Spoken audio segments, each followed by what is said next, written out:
Welcome to this special edition of Designing Recovery with Denise Santini and Antonio Santini, principal architects of Red Studio. Today, they share insights on Red, aka reimagining environmental design, with a focus on health, wellness, and social impact, and how they're guiding interior design students at Toronto Metropolitan University to reimagine Redwood, a shelter for women and children fleeing violence. Let's dive in. Welcome to the next episode of Designing Recovery, special edition of Do Her Thing in partnership with Interior Design at the Creative School, Toronto Metropolitan University, Redwood, and the principals of Red Studio. Hey, Tony and Denise. Good morning. Good morning. So, for those who don't know who you are, please introduce yourselves.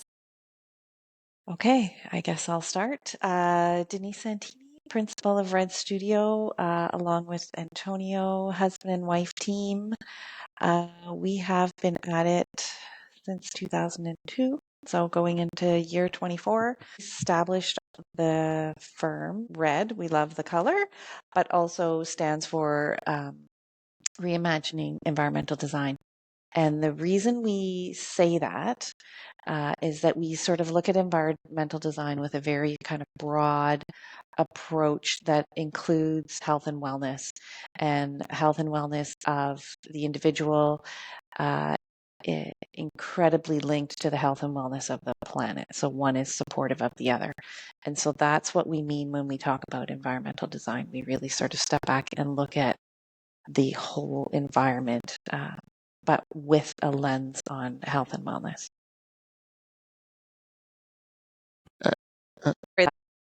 So it's been a real pleasure to work with Toronto Metropolitan University, as we are both graduates, not from interior design, but from architecture. But it is really lovely for us to sort of have this kind of moment to come back and teach. We've always loved collaborating with schools and things. I think this is a nice one for us. And this is a very special kind of project and very particular and sort of fits within the wheelhouse of what Red Studio really stands for in terms of giving back to communities that are in need of professional sort of help to create environments for the people that are using them.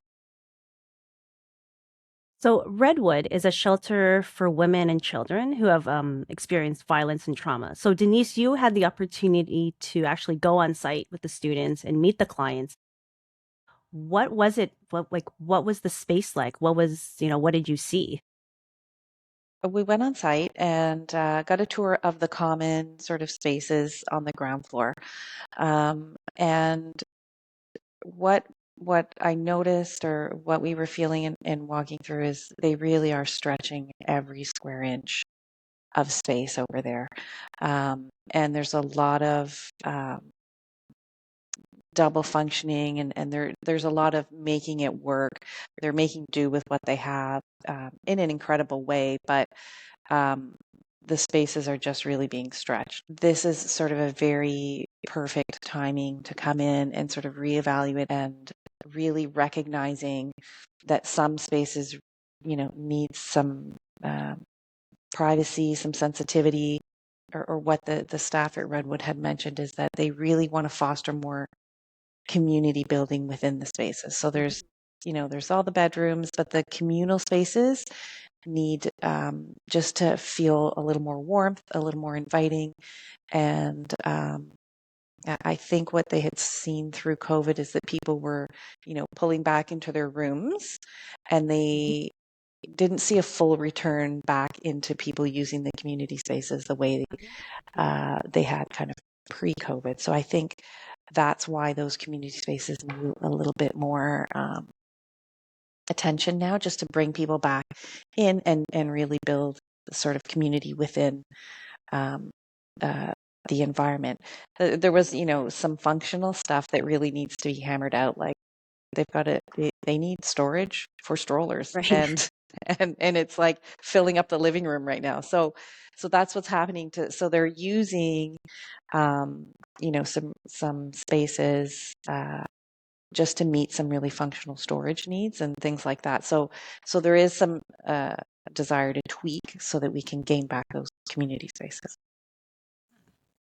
Okay. So I'm just going to add to that a little bit, Rochelle, because I didn't have the luxury of seeing the building, but Mm-hmm. I did have the luxury of listening to Denise reflect on what she saw when she came back from seeing the building, and some elements that she mentioned when she was sort of reflecting on what she saw that she didn't sort of suggest right now. Uh, Typically, when an architect walks through a space, you tend to walk through it with your eyes and you observe what you see immediately, and then you sort of take time and you reflect on what you saw. So there's an immediate reaction, and then there's a reflection of what you saw. And the thing that Denise kept mentioning to me when she sort of gave me the summary of the building was it is a repurposed building, not a building that has been designed with purpose. So Right. the spaces that are being used are spaces that are band-aided together in order to meet a requirement that is today's requirement, but they weren't designed for that specific requirement. So the facility, Redwood, is trying to sort of patch and repair and shift and push and pull within the confines of the building that they are using, but it's not actually designed for them. So Mm-hmm. the notion of trying to re-envision or reimagine of what this space could be in order to maximize and optimize what it should be is what the challenge is being presented by Redwood to the students, to TMU, and us as the professionals sort of helping sort of give some guidance. But it's an important sort of note to take place that it is a reused building. It's not a building that's designed purposely for them, because it does shift and change the discourse of what's happening on site and directions of designs that the students are putting forward. That's true. So then that leads right into my next question of, shelter design. It's not the glam project that interior designers or architects kind of look towards when they go out there in the world. So how has this project been important to as architects to listen versus actually start designing? I think it's so important. I think, if anything, this one really touches. I mean, when I think of what I wanted to achieve in architecture, and it's to make a difference in people's lives, and I think there's no better project maybe than this one, or like, than shelter design, truly, because I really do believe that architecture can make a difference and space, the design of spaces can help in having an impact like that, knowing that in some small way we can make a difference is super impactful. And that to me is the glam. I love that. Yeah, and I'm going to add to that. One of the downfalls to being an architect or a designer is yes, you're always looking for the best sort of design for whatever reason, but um, we don't listen enough. As design professionals, we don't listen enough, and we tend to go into a project with preconceived notions and preconceived ideas of what the project should be without truly understanding the pain points of what the user groups are actually going through. And this particular user group has several pain points that really need to be listened to and really need to be learned in order to understand the best design solution within the constraints that they're working with. Hmm. Um, so from a perspective of, is this a glamorous project? Is it going to get an award for being the most exciting, most innovative project and put on the cover of a magazine? Maybe not. But at the end of the day, the social context of the project is the most glamorous part, is that the ability for design professionals to give back to those social contexts that really require professional help and that need professionals to step forward to design and provide their services to, you know, to service providers like Redwood so they can actually help those that are in need. So the glamorous side of it is the fact that you're actually giving back to your community. And we should all be doing that as professionals.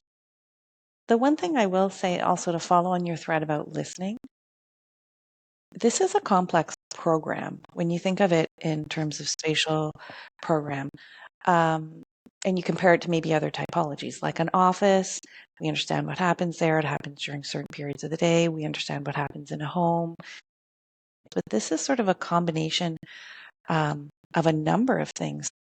Yes, it's a living space for people.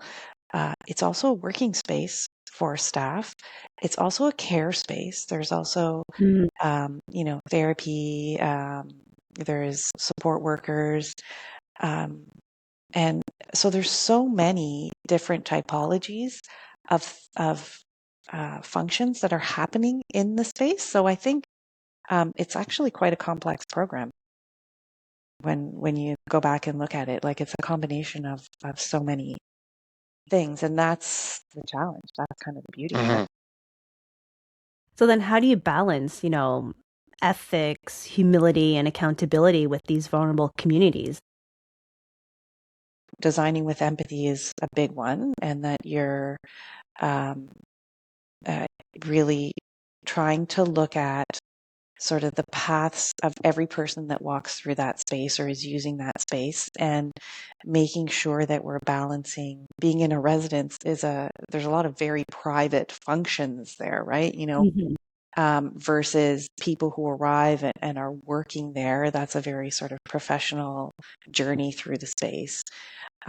So we need to really trace sort of how users are working and living in the space, and trace that through almost in plan, like, what is the journey? We've got women living here with their children. What does that look like? What does a regular day look like for them? Everything from what is their journey from their bedroom to their bathroom to the kitchen to get breakfast, like, what does that look like? And are we empowering people along that journey, and making sure that we're not compromising, privacy along the way, or making things feel uncomfortable, making sure that we're not crossing common spaces to get to a bathroom from the bedroom, so that in a way that would feel more like a home setting, while allowing all the necessary administrative pieces to happen and supportive pieces to happen. Yeah, and I'm going to add to that. One of the concepts that we've developed in Red Studio is a notion that's called shed the street. And what it means is that you walk through the doors and you leave your preconceived notions and ideas at the door. In this particular sort of project, in best case scenarios, if we had every opportunity, we would have sort of suggested and recommended that you sit there and do an observation for a few days and observe the patterns in the people's movements, observe the psychologies that happen within the spaces, observe the emotional trauma that is happening and how they get dealt with and how they're experienced, not just for the staff and the users, but collectively together. How does one support the other? Because spaces can impact how people feel. And you need to understand, you almost need to walk in their shoes in order to understand where they're coming from. And without knowing that and without having that experience to walk in their shoes, it's hard to sort of put together a design solution that says this should work. And it should work because we say it should work, as opposed to sort of understanding why it should work, because you've now have a better understanding by observation and through, possible conversation, if you're allowed to have those conversations with those that are using the spaces and the staff, to really get to the root problem as to what is really, going on within the building. Because the building transforms, the users are constantly going in and out. It's not a steady user group. So you may have a user that's there for a short period of time. You may have a user that's there for a long period of time. And each user brings in a different level of emotional trauma, psychological trauma, physical trauma, whatever it may be, that you need to sort of understand and try.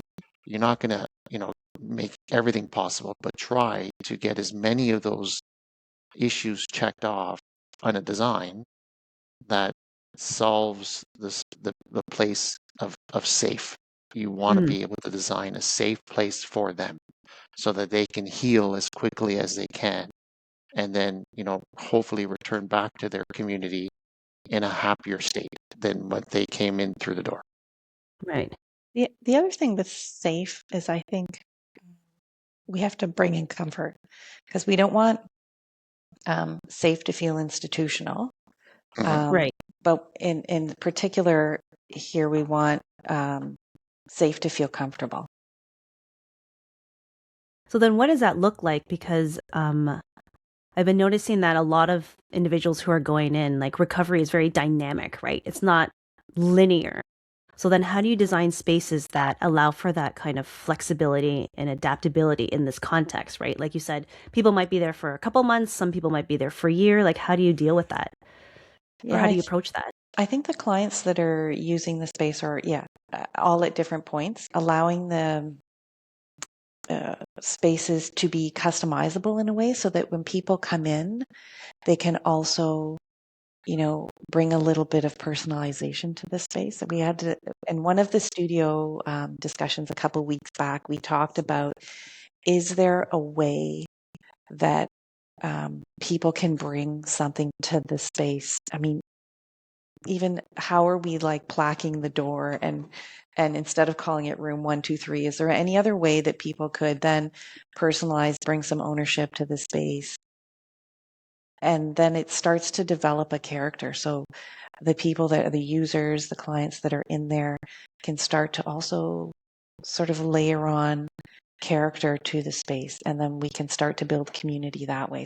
Can the space provide opportunity for people to, personalize and customize in a way that makes them feel um, like they have some choices in the space?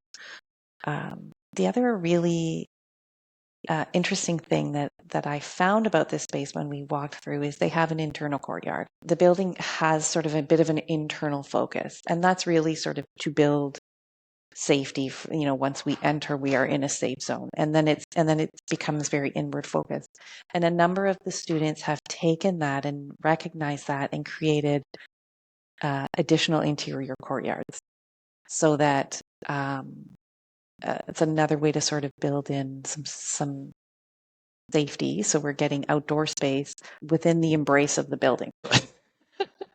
So I'm gonna throw a bit of a different perspective um, on this, because when you look at what the building is trying to do and you look at what the spaces are trying to do, people that have experienced trauma that are traumatized within a space that they thought was supposed to be their safe haven, was supposed to be their safe zone, was supposed to be their comfort zone. In this particular case, most of them, unless I'm mistaken, are actually coming from a place that they called home. Mm-hmm. And they experienced those unfortunate instances in the place that they thought they were safe in. And nobody will have an understanding of what their homes really were like and what they look like and what they had in them. But the reality is that if you're being traumatized in a particular location in a home, and I'm just going to say the family room because just to throw a room out there, that family room, when you walk into another family room, could trigger trauma immediately for that individual because there's an association with family room and trauma. Um, so here we are designing a space for individuals that are experiencing this unfortunate level of trauma, and you're trying to make it comfortable, you're trying to make them feel safe and sound, you're trying to make them feel protected. And there's a delicate balance from a design perspective. In my mind, it is a space that you're providing the flexibility for them to be able to choose, because this is an important thing. They need to be able to choose whether they want to be in community or whether they want to be in privacy. And you need to develop those zones in a very delicate way that signals when I'm in this zone, I'm experiencing something, I want to be private. When I'm in this zone, I'm happy to be part of a community. And it doesn't always mean just closing a door, because sometimes closing a door actually is traumatic in and itself because of other experiences that they've had. So within that sort of idea of trying to create choices for the users, the underlying principle for me is clarity. The design, the plan, the circulation, the visibility needs to be abundantly clear that they always feel safe. There is no hidden corners. There's no places where somebody can come lurking out, because that may be what they have experienced in the past. and you're trying to make it so simple that they are not confused and they're not sort of burdened with decisions that they make. If I go this way, something's going to happen. If I go that way, something else is going to happen. Where it's tough to achieve in a building that you're renovating, as opposed to a building that's designed with purpose. The interior courtyards that Denise was referring to, they're amazing. They're amazing because they offer an ability for for them to go out and experience outdoors and get a breath of fresh air, for lack of a better word, and still be within the confines of the sort of secured zone and make them feel comfortable. But to Denise's earlier point about institutionalized safetiness versus home safetiness, that's a delicate balance. At what point do you sort of bridge the two versus are you drawing a line more towards institutional? And then that doesn't feel comfortable anymore. This is not an easy design challenge. This is a very complex design challenge. It's multifaceted. And Denise spoke about it earlier, about the number of different challenges that you have. So it needs a lot of time and energy and care and a lot of thought. True. So the students are also looking at different approaches and practices like trauma-informed design, biophilic design, and materiality. So how are these able to create those safe spaces or those areas of warmth and safety that you've seen or that you're starting to see that the students are starting to create? The trauma-based design principles are always important to use as your goalposts and use as your guiding lights. But you adapt those based on the constraints that you're working with. In this particular case, Redwood's constraints with the building that they have. But the students are doing a phenomenal job understanding the problem and trying to come up with design solutions to solve those problems. And, in some cases they're handcuffed because there's budget constraints and there's a building constraint and so on and so forth, but they're working around them as best they can to sort of get those solutions out in the open that at least we can have conversations on. But it really is, the more naturalized aspects of the project you can put forward, in our opinion, just like from Red Studio's opinion, and what we've experienced from a health and wellness perspective for individuals, the more naturalized you can make a space, the healthier, happier the people are within the space. And unfortunately, these people need all the help they can get. So it's best to start with something that we know that works right off the bat, which is the natural principles of biophilic design and, views and daylighting and colors. Colors is very important when you look at it. You don't want a white, sterile room with individuals like this. Like you need to use colors that are very warm, calming, that provide a certain level of relaxation to them. Never underestimate the power of music and sound throughout spaces, which we never talked about with the students. We didn't get into that level of, what else can you do in those environments? And not all spaces need to have sound. And sound doesn't also mean, music and loud sounds. It also means quiet zones. So, the development of quiet zones and how that sort of plays within the space as well. So then I've been a little bit of a fly on the wall watching the students present, watching you guys work. And how hard is it to kind of not tell them what to do when this is a student project? I've seen the struggle of them with building code and being, trying to be as realistic as possible, but then also allowing them to push the envelope to think, beyond what the space is offering, beyond the four walls. So how has that been in terms of, the resident architects trying to guide the students and not trying to design through them? It's been fun, I have to say. I really like, providing support, providing thought starters, and then seeing where they go with it, to be honest. And seeing even the group dynamics within them. Like you just sort of, it's kind of interesting to plant a few seeds and without us even knowing where it's going to go. We don't necessarily look at it and have all the right answers. But it's really, I find the discussions very fun with the students, and just trying to get at where they were headed, and hopefully provide some supportive commentary to help them get there. I find it tough. I'm not gonna lie. I find it very tough because as you're looking at the designs that they're proposing and you're listening to them speak, you're in your mind, you're mentally redesigning it.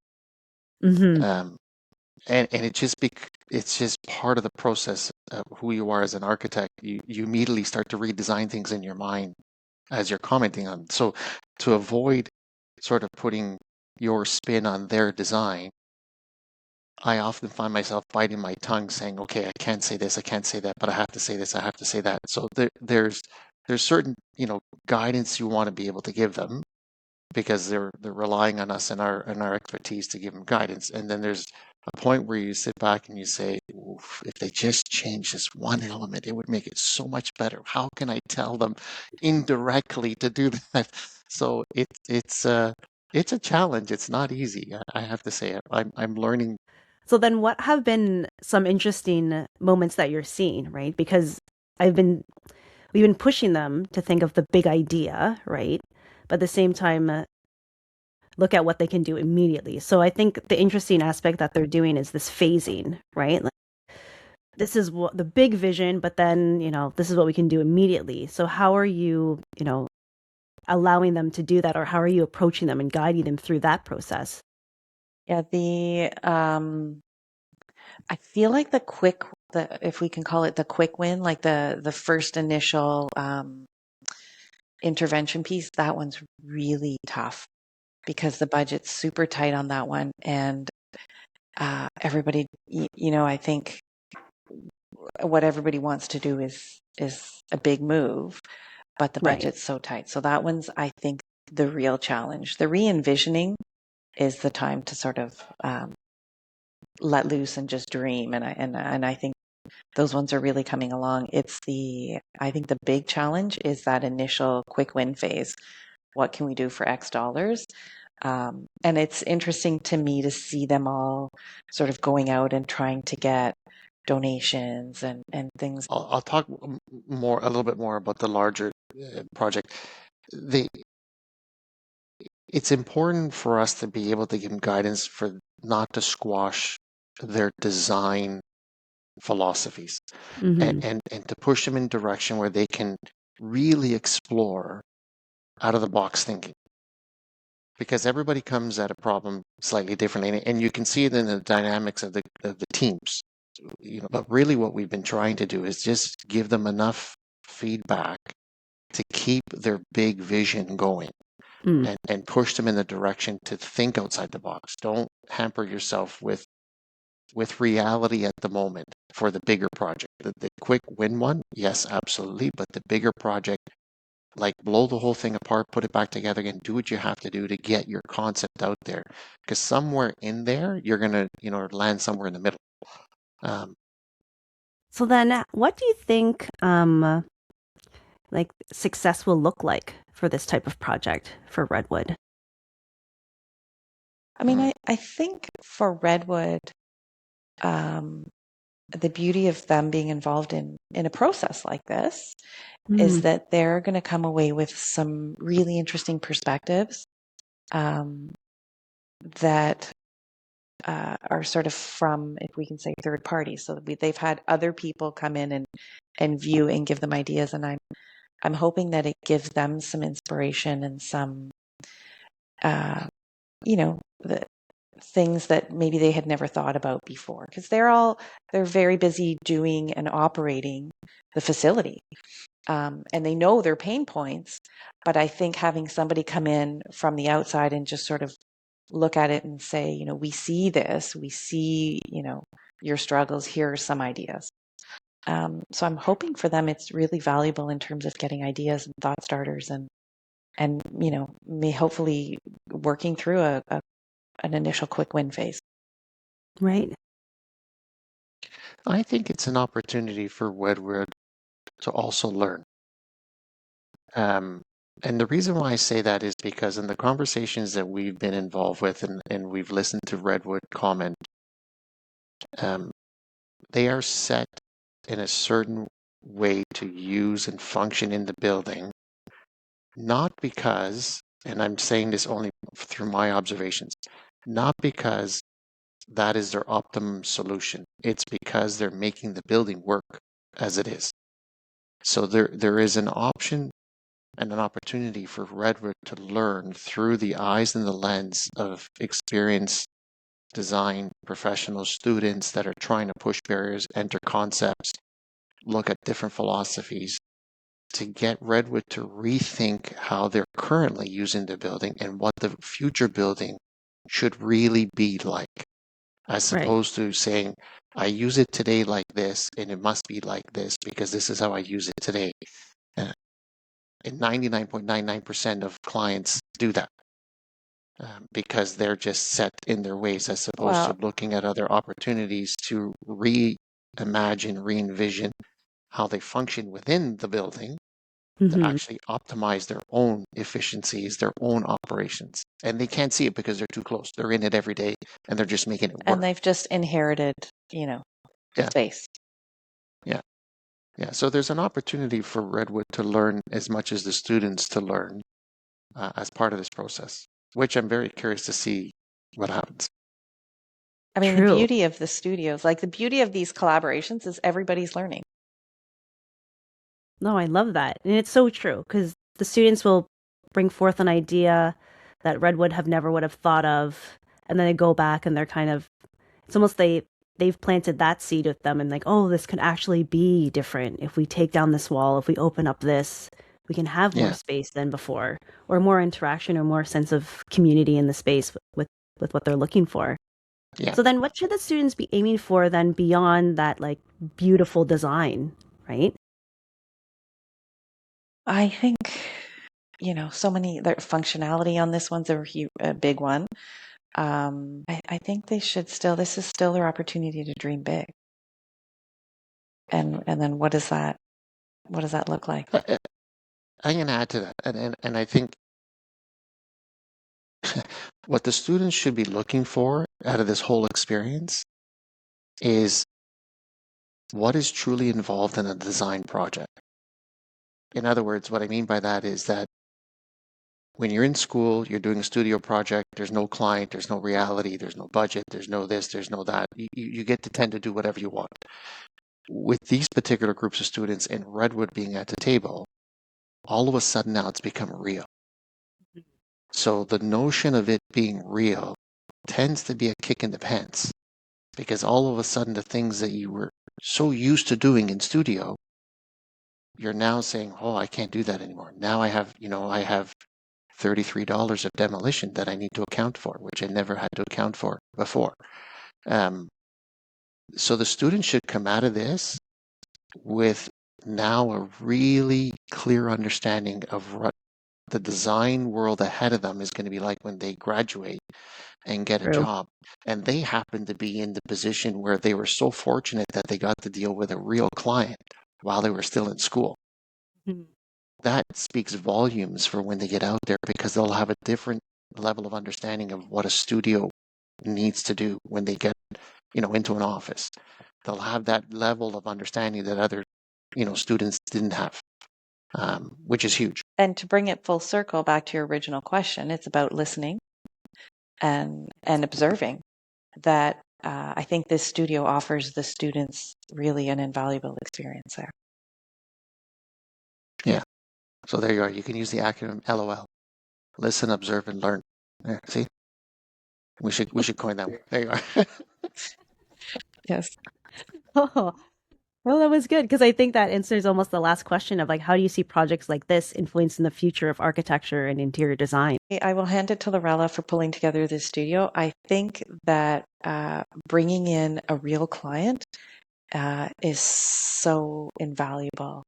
And I think, it's a bit of a game changer in the educational uh, aspect. I think it's great. And I think it really sort of sets things up and really like design, there's always so many stakeholders at the table. And I think it's really useful for the students, that they're working in teams, because when you're out there, we work in teams. We work together internally in teams. We have teams with consultants, with others, but the client's got lots of stakeholders. And I think that starting to see that aspect of design when they're still in school is very will be a good credit for them. Yeah. I, I would add to that the social complexity to all of this. I think what we can learn as a design community in general is we don't have enough exposure to social projects in school. And we don't have enough exposure when you get out there and you work, unless your firm is doing social projects. They never really enter into your mind. So, you can talk to a dozen architects and you talk about shelters and social projects, and maybe one or two of them will say, yeah, we know what they're like. Um, because not everybody gets involved in those. But the reality is that the way the world is going and the way the cities are going and the way the social network is happening in our own communities, there's a much greater need for all of us to start paying attention to social needs. And the more help design professionals can give, the better the communities are going to be. Not because we are the experts, but because we have the tools to actually help solve a problem. And then I think that is a valuable lesson for me as well, because the more we get involved as Red Studio in social projects, the more I learn. And the more I sit back and say, these are the most complicated projects we have. It's not the big, $100 million project. It's these small, tiny ones that have very little budget, that are dealing with social items and that you just can't imagine because your head doesn't go there. Um, It can have huge impact on people's lives. yeah.